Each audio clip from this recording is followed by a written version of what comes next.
With the release of Black Panther: Wakanda Forever, we are slowly starting to learn details on what the original idea for Black Panther 2 was before the passing of Chadwick. And we recently learned that there was going to be a lot more fallout with what happened with Thanos' decimation and how that had a reverb effect on Wakanda.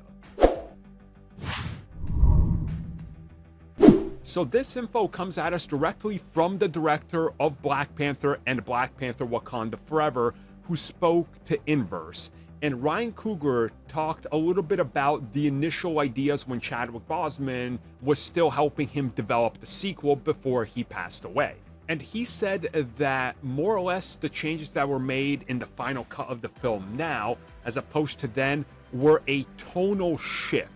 And again, this is due to casting and change of directions, but a large part of the story was still going to be somewhat similar, where there was going to be the passage of time and the grieving and loss of time with those around you. And he said that one of the things that they were going to tackle was the 5-year absence that happened with what Thanos did, and that this takes a toll on a king and how others rise up and perceive a king of a nation. And he reveals that during the course of this development, Namor was always there from step one. And Namor would have also been involved with the power struggle and seeing this power void. So he would have taken his chance because of everything that happened during these 5 years.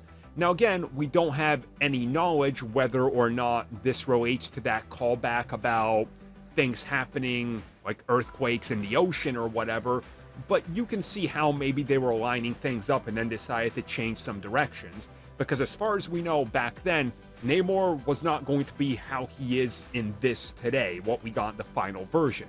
So again, it's interesting to know that we were going to be spending some time during this whole 5-year absence and how that would have affected the power struggle and power standing and, well, the perception of Wakanda when the king is gone.